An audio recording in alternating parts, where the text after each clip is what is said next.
O Senhor esteja com todos. Ele está no meio de nós.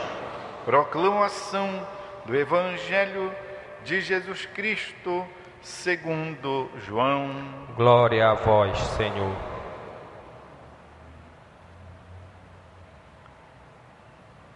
Naquele tempo, Jesus foi para o Monte das Oliveiras. De madrugada, voltou de novo ao templo. Todo o povo se reuniu em volta dele. Sentando-se, começou a ensiná-los.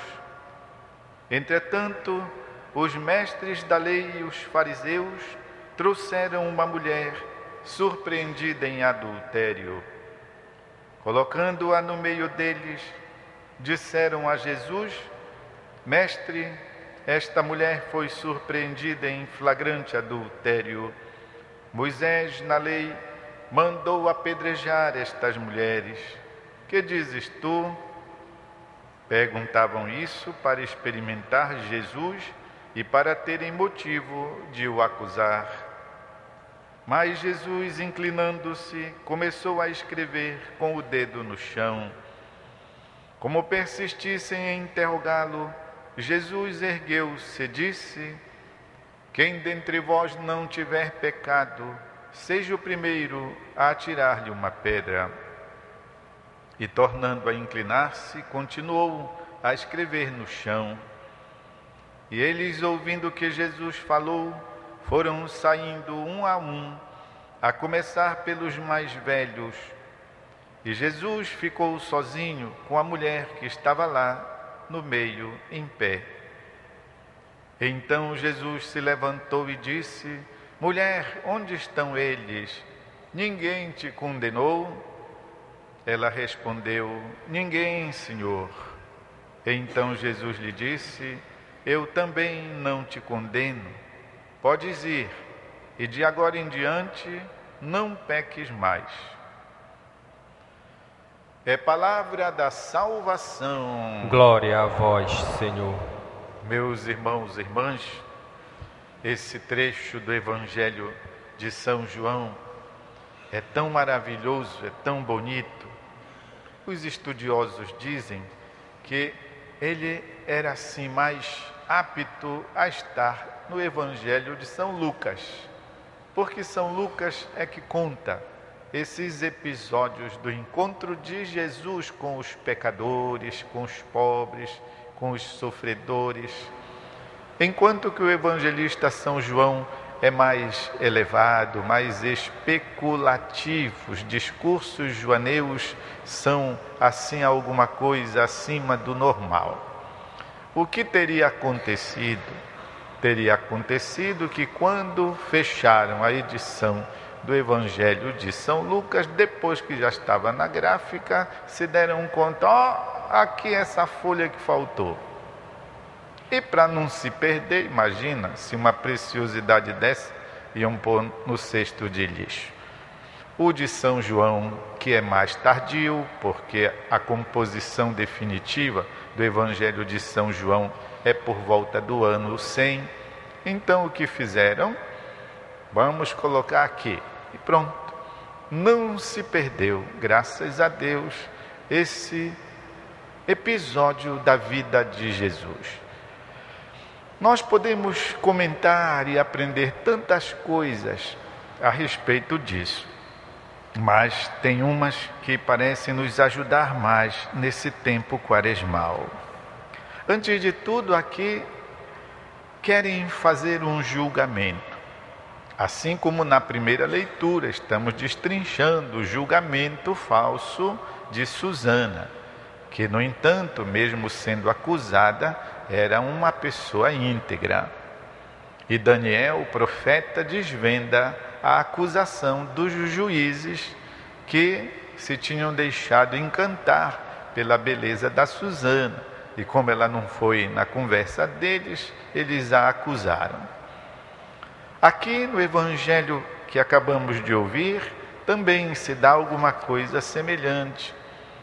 Eles vêm trazer esta mulher que foi pega adulterando, e colocam diante de Jesus uma situação para vê-lo embaraçado.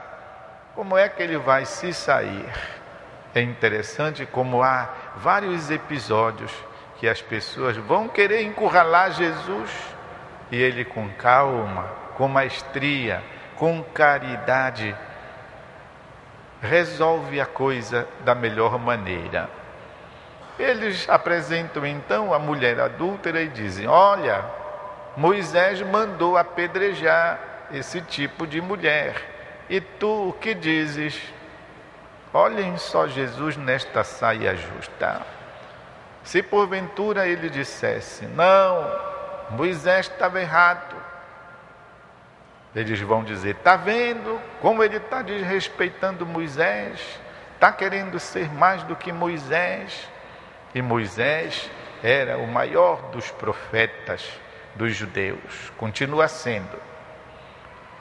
Caso Jesus dissesse: Moisés tinha razão, manda em brasa, eles diriam: está vendo, mas você não prega o amor, o perdão, a misericórdia. Olhem Jesus nesta situação. E o que é que ele faz? Devolve. E o julgamento então é feito por eles próprios, mas a partir da colocação que Jesus faz. Quem dentre vós nunca pecou pode começar a tirar pedra. E o que o evangelista diz? E eles, ouvindo o que Jesus falou, foram saindo um, a começar pelos mais velhos. Porque quanto mais a gente fica velho, mais a gente peca, mais a gente vai colecionando pecados. Começou pelos mais velhos. Jesus ficou sozinho. E então perguntou para ela: onde está o pessoal que queria te apedrejar? Ninguém me apedrejou, ninguém me condenou. E então lhe responde Jesus: nem eu. Vá em paz. Agora cria vergonha na tua cara. Não volta mais a esse tipo de vida. É muito importante isso, meus irmãos e irmãs, porque aqui nós aprendemos duas coisas que fazem bem para a nossa experiência de vida. A primeira é a respeito do julgamento. O julgamento é uma coisa tão grave, tão séria, que Deus reservou para si próprio somente poder julgar. Porque é Ele que conhece os corações, é Ele que sabe de nós. Nós precisamos dar explicações para as pessoas, mas Jesus não precisa de explicações. Ele colhe as informações na fonte, ou seja, dentro do nosso coração. Por isso é que então nós também não podemos julgar as pessoas. Não vamos confundir. Não quer dizer que nós não podemos avaliar. Não quer dizer que nós não podemos ver, porque muitas vezes a coisa está tão clara ali diante de nós. Nós também não podemos perder o senso crítico, se uma coisa é tão evidente. Mas onde é que consiste o julgamento? O julgamento consiste em que nós vamos proferir com a nossa boca. E então aí é que está o problema. E também porque ao invés de proferir com a nossa boca, sobretudo se de uma maneira pouco construtiva, nós deveríamos fazer a correção fraterna.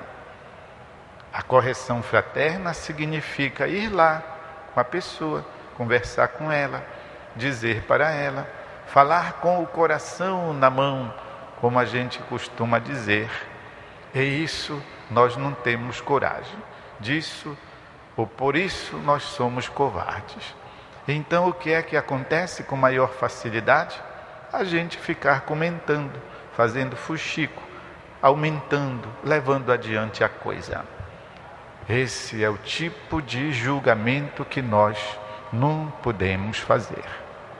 Primeira coisa. Segunda coisa que nós aprendemos: o perdão, a misericórdia de Deus não é para a gente continuar então na mesma vida, porque então a gente se torna, como Jesus insinua aqui, sem vergonhas espirituais. O que quer dizer isso? Então a gente peca, se confessa, peca, se confessa, peca, se confessa, com a mesma facilidade. E não interiorizamos o sentido da verdadeira conversão, da verdadeira penitência, da verdadeira disponibilidade à graça, que então trabalha em nós por dentro, ainda que devagar.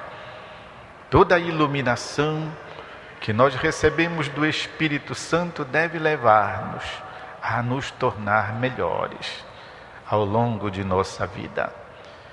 E quando nós nos deparamos com aquelas realidades muito difíceis de erradicar significa arrancar com a raiz dos nossos corações, da nossa vida, a gente deve pedir na oração: Senhor, converte-me, Senhor, purifica-me, Senhor, que eu não morra com esse pecado. Senhor, mantém sempre a tua mão sobre a minha cabeça e que eu esteja diante dos teus olhos. Deus ama os pecadores. Aliás, para estar dentro do retiro popular criado pelo nosso arcebispo Dom Alberto, no tema desse ano, tema do Zaqueu, a festa da misericórdia, ele diz, na 5ª semana que nós estamos vivendo, sobre a salvação, diz: quem lê as parábolas da misericórdia, da ovelha perdida, da moeda perdida, do filho pródigo, poderíamos dizer, quem lê o episódio da mulher adúltera, vê realizada a palavra proclamada por Jesus na história de Zaqueu. O Senhor tem em seu coração a paixão pelos pecadores. Vamos prestar bem atenção. Pelos pecadores, não pelo pecado de que a gente é capaz. Isso Jesus não gosta, mas ama os pecadores. É como se a viagem toda tivesse sido feita apenas para encontrar aquela ovelha perdida, que tem nome, profissão, endereço, casa. Zaqueu tinha tudo para ser reconhecido e realizado, mas não era feliz.